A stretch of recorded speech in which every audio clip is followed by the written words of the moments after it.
இந்திய யூனியன் முஸ்லீம் லீக் கட்சியை சார்ந்த சட்டமன்ற உறுப்பினர்களும் உள்ளே சென்று நேற்றைக்கு சபாநாயகர் வழங்கிய தீர்ப்பை மறுபரிசீலனை செய்ய வேண்டும் என்று கோரிக்கை வைத்திருக்கிறார்கள். அந்த கோரிக்கையை வழக்கம் போல் சபாநாயகர் அவர்கள் அந்த ஆணவத்தோடு அந்த சர்வாதிகாரத்தோடு அதை திரும்பப் பெற முடியாது என்று திட்டவட்டமாக மறுத்தது மட்டுமல்லாமல் வேண்டுமென்றால் நீங்களும் வெளியிலே போங்கள் என்று அவருடைய தகுதிக்கு இறங்கி அவர் எங்களுடைய சட்டமன்ற உறுப்பினர்களை பார்த்து சொல்லியிருக்கிறார்.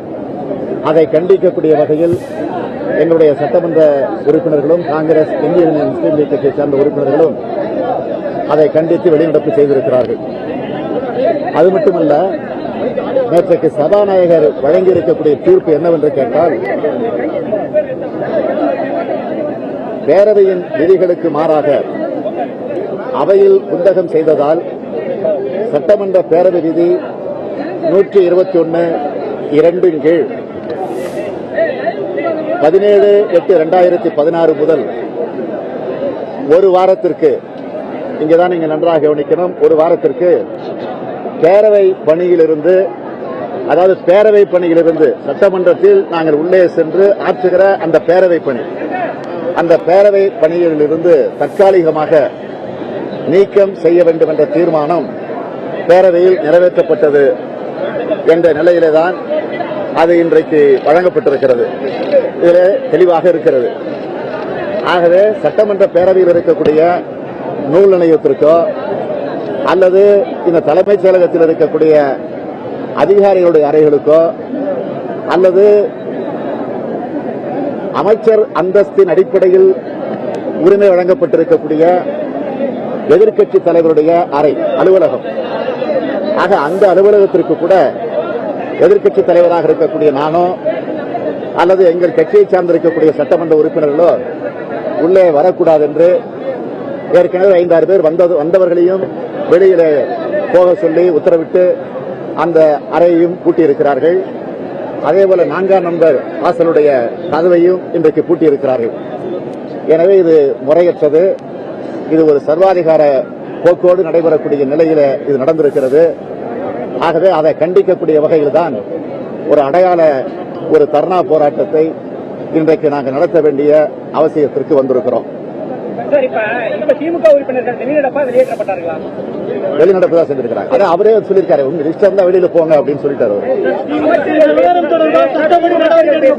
திமுக உறுப்பினர்கள் கேலி கிண்டல் செய்கின்றனர். இதற்காக உங்களுடைய எதிர்க்கட்சி தலைவர் மன்னிப்பு கேட்டுள்ளார். நான் படு பாட்டா நீங்க பார்த்தது இல்லையா அப்படின்னு சொல்லி உங்க உறுப்பினர்களை கேட்டிருக்கிறாரு.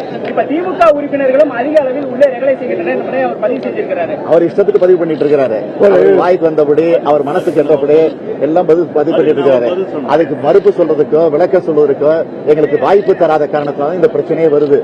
ஆக அதனாலதான் வெளியில வந்து வெளிநடப்பு செஞ்சுட்டு வெளியில வந்து அவர் செய்யறத தவறு வந்து அவர் சபையில நடக்கிற முறைகள் தான் இங்க வந்து சொல்லிட்டு அதுக்கு பிறகு நாங்க மறுபடியும் உள்ள போய் தான் எங்களுடைய பணிகளை செஞ்சிருக்கிறோம். இதுவரைக்கும் சட்டமன்ற கூட்டத்தொடரை பொறுத்த வரைக்கும் அது கவர்னர் உரையாக இருந்தாலும் சரி, நிதிநிலை அறிக்கை மீது நடைபெற்ற விவாதங்களாக இருந்தாலும் சரி, மானிய கோரிக்கை நடைபெற்றிருக்கக்கூடிய விவாதங்களாக இருந்தாலும் சரி, நாங்கள் முழுமையாக அத்தனையிலும் கலந்து கொண்டிருக்கிறோம். 1-2 தவிர பாக்கி எல்லா பிரச்சனையிலும் எங்களுடைய ஒவ்வொரு நாளும் எங்களுடைய சட்டமன்ற 2 பேர் பேசுவதற்கு வாய்ப்பு தருகிற போது அதை முழுமையாக பயன்படுத்தி இருக்கிறோம். ஆகவே சட்டமன்றத்தை பொறுத்தவரையில் நாங்கள் புறக்கணிக்க வேண்டும், வெளிநடப்பு செய்ய வேண்டும் அல்லது உள்ள கலவரத்தை நடத்த வேண்டும் என்று திட்டமிட்டு வரல. ஆனால் சபாநாயகர் அவர்கள் தொடர்ந்து அதை செய்து கொண்டிருக்கிறார். இதற்காகத்தான் நான் கவர்னர் உரையில கலந்து கொண்டு நான் பேசுகிற போது ஒரு தெளிவான கருத்தை சொல்லியிருந்தேன். நேரடியாக பாராளுமன்றத்தில், ராஜ்யசபாவில் இன்றைக்கு பல மாநிலங்களிலே சட்டமன்றத்தில் நேரடி ஒளிபரப்பு செய்யப்படுகிறது தொலைக்காட்சிகளில். ஆக அதுபோல் நேரடி ஒளிபரப்பு செய்தால் உண்மை பண்டகாலத்துக்கு வரும். ஆக அவங்க தவறு செய்யறாங்களா, நாங்க தவறு செய்யறோமா, நாங்க நியாயத்தை பேசுறோமா, அவங்க நியாயத்தை பேசுறோமா என்பது நாட்டு மக்களுக்கு உண்மை தெளிவாக வரும். நேரடி ஒளிபரப்பு செய்ய வேண்டும் என்று நான் தொடர்ந்து சொல்லிக் கொண்டிருக்கிறேன். எங்கள் உறுப்பினர் பேசுகிற போதெல்லாம் சொல்லுகிறார்கள். திமுக கழகத்துடைய தேர்தல் அறிக்கையில் கூட ஒரு முக்கியமான உறுதிமொழி அது வழங்கப்பட்டிருக்கு.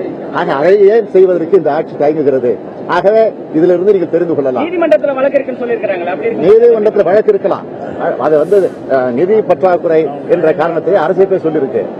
ஆக வேண்டும் என்றே திட்டமிட்டு வழக்கு சொல்லிக் கொண்டிருக்கிறார்களே தவிர அதை ஏன் செய்வதற்கு இந்த அரசு முன்வரவில்லை என்பதுதான் என்னுடைய கேள்வி.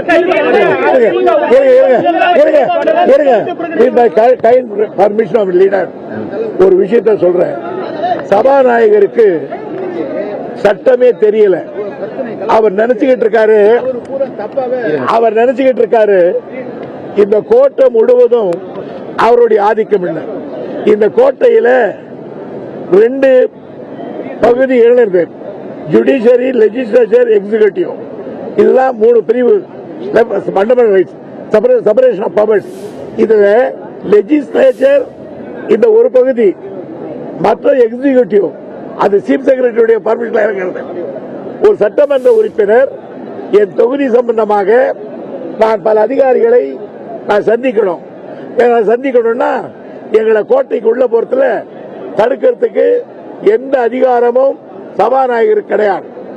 ஆனால் இப்படி ஏறி நான் அதிகாரிகளை சந்திப்பதற்கும் மெயின் கேட்ல விடமாட்டேன் என்று சொல்வதற்கும் சபாநாயகர் சட்டம் தெரியாமல் எது சட்டமன்றத்துக்கு உட்பட்ட பகுதி, எது சட்டமன்றத்துக்கு உட்படாத பகுதி என்ற அடிப்படை கூட தெரியாமல் ஒரு சபாநாயகர் 6 ஆண்டு காலமாக உட்கார்ந்து தலைவிக்கிறார். நான் இப்பொழுதும் சொல்லுகிறேன், என்னை தடுத்த காரணத்தால் I am going to bring a privilege motion against the chair. சபாநாயகர் மீது ஒரு பிரிவிலேஜ் மோஷனையே என்னுடைய சட்டமன்ற உறுப்பினருடைய பணிகளை தடுத்தார் என்ற வகையில் சட்டமன்றத்தில் அடுத்த முறை கொடுக்கிற பொழுது ஒரு பிரிவிலேஜ் மோஷனையை நானே மூவ் பண்ணுவேன்.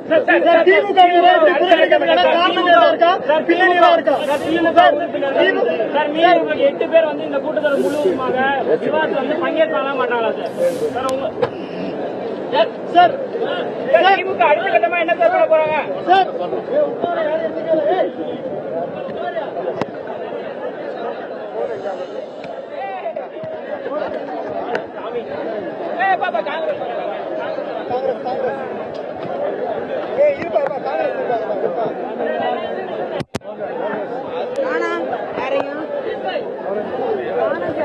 தற்பொழுது செய்தியாளர்களிடம் எதிர்க்கட்சித் தலைவர் மு.க. ஸ்டாலின் பேசினார். அதில் சபாநாயகர் மீது பல்வேறு குற்றச்சாட்டுகளை முன்வைத்தார். குறிப்பாக திட்டமிட்டு சபாநாயகர் தொடர்ந்து திமுக எதிராக செயல்பட்டு வருவதாக அவர் பல்வேறு குற்றச்சாட்டுகளை சொன்னார். அதேபோல எதிர்க்கட்சி துணைத் தலைவர் துரைமுருகன் விதிகள் சரியாக தெரியாத காரணத்தினால் தற்பொழுது நடவடிக்கைகள் மீது எடுக்கப்பட்டிருக்கிறது என்ற ஒரு விவகாரத்தையும் முன்வைத்தார்.